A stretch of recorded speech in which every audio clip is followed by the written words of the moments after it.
Всем привет! Сегодня я расскажу о своем помощнике в мастерской, кондукторе, который помогает сращивать две детали очень ровно. Очень полезный кондуктор для тех, кто собирает мебель. И не только. Заказал я его как-то в Китае. Он пришел вот в такой коробочке. Давайте я вам покажу, что в нем. А в этой коробочке у нас лежит кондуктор, состоящий из двух частей. Давайте сразу соберу.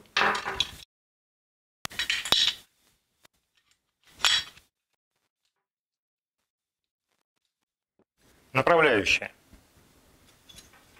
Шканты для направляющей. Сверла. 3 штуки под разные размеры шкантов. Это шестерка, восьмерка, десятка. Набор шестигранников. В этом кондукторе используется их несколько размеров. Съемная направляющая для сверла Форстнера. Для определенного крепления я попозже вам о нем расскажу. Ключ, чтобы это крепление устанавливать. Сверло Форстнера на 15 мм. Набор ограничителей для сверл.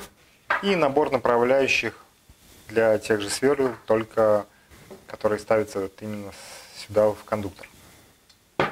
Собственно, весь набор. Основная проблема соединения, ровного соединения, это соблюсти вот эту плоскость. И как раз этот кондуктор позволяет сделать соединение так, чтобы вот эта плоскость она была на одном уровне. И сделать это очень удобно и быстро. В общем, давайте я покажу как. У кондуктора есть шкала настройки. Эта разметка позволяет задать толщину заготовки. Через эти 3 отверстия сверло просверливает заготовку, и вот этот риск как раз проходит посередине вот этих отверстий. Она же служит ориентиром. Если задать на этой шкале 5 мм, то 5 мм будет от середины вот этого отверстия до края вот этой платформы. Берем штангенциркуль и измеряем толщину наших щитов. 18, здесь 18. В принципе, что и следовало ожидать. Здесь нам нужно разделить 18 на 2, это будет 9, и на этой шкале поставить 9 мм. И теперь сверло, когда будет проходить, от упора это будет ровно 9 мм. Приготовили сразу шканты. Как мы будем соединять? Возьмем более-менее ровную поверхность. Для удобства я сделаю разметку. Здесь, здесь, здесь и здесь. Вот у нас будет 2 шканта, на которые будут соединяться вот так две эти заготовки. Приступим. В кондукторе уже установлены втулки размером 8 мм. Соответственно, я беру сверло тоже 8 мм. Шканты у нас 30 мм. Нужно, чтобы сверло просверлило 15 мм. Ну, может быть, с небольшим запасом. Давайте проверим, насколько у нас настроено. Видно, что шкант не будет до конца утоплен. Значит, нам нужно ослабить ограничитель. Примерить, отмерить здесь 15 мм. Ну, может быть, даже чуть-чуть больше. Вот так. И затянуть этот ограничитель. Кондуктор и сверло у нас настроены. Так как у нас простое соединение, можно будет и удобнее всего ориентироваться по краю. Прижимаем край кондуктора к краю заготовки. Можно это сделать, конечно, струбциной, но я уже привык обходиться без нее. Немножечко волокна, но это недостатки сосны. И с этой стороны прижимаем. Одна часть готова. Прижимаем кондуктор. Также сначала к одному краю просверливаем.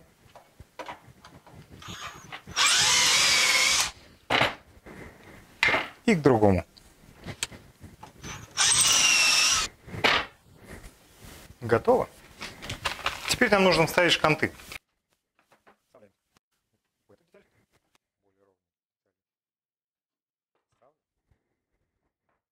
В общем, так просто можно собрать вот такое соединение. Для чего же спросите вы вот эти направляющие длинные? Это для того, что если, например, деталь у вас длиннее, и вам нужно сделать, например, через каждые 10 сантиметров шканты и соединить две эти большие детали. Ориентироваться по краю здесь не получится, потому что деталь слишком длинная. В общем, давайте я вам покажу, как это работает. Соединяются 2 кондуктора, Вставляем ограничитель.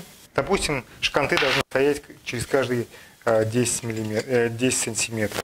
И затягиваем направляющие. Вставляем. Первое отверстие мы сверлим, как обычно. А уже следующее вставляем вот этот вот шкаф импровизированный. И сверлим следующее отверстие. Потом вынимаем, вставляем в это отверстие. Ну, не в это, которое просверлили. И сверлим следующее отверстие.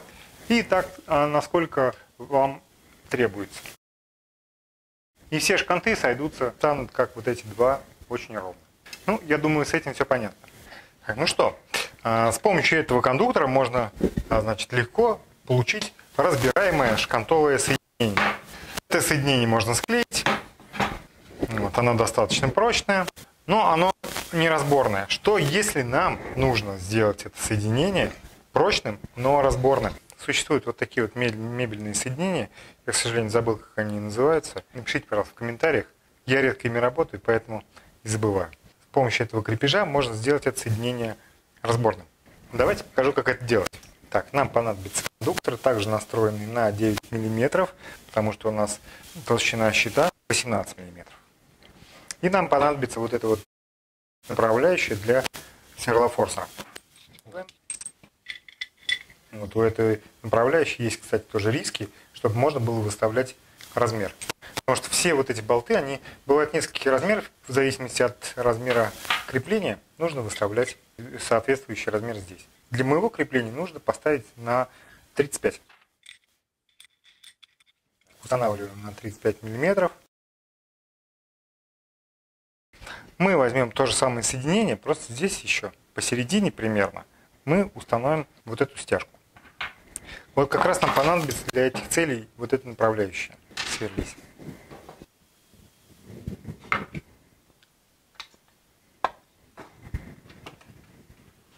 Все, вот мы так установили этот кондуктор. Здесь мы просверлим, чтобы входил болт, а здесь, чтобы там была затягивающая гайка. Здесь у нас стоит ограничитель, я его чуть-чуть ослаблю и сверлим.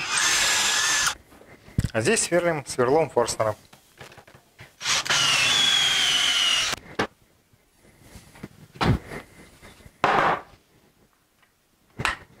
Так, отверстие у нас сквозное.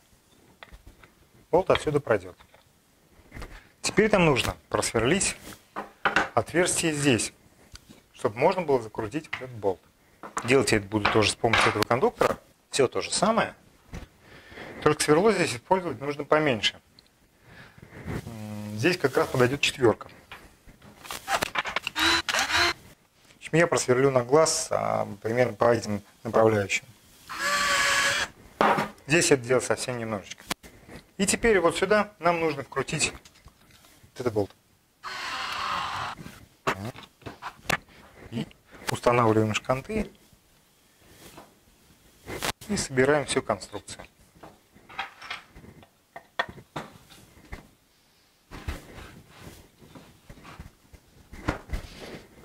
Готово. Теперь мне осталось установить сюда зажимное крепление и затянуть. Вот даже на таких совершенно неровных щитах можно получить достаточно ровное соединение. Причем разборное. Этот кондуктор у меня один из самых востребованных вместе с косым шурупом. О нем я расскажу в следующих роликах. Так что вам горячо рекомендую. Вещь полезная, нужная, стоит не так дорого, а облегчает жизнь заметно. Ставьте лайк, подписывайтесь на канал. Ссылка на кондуктор будет в описании. Всем удачи, до встречи в моих других роликах.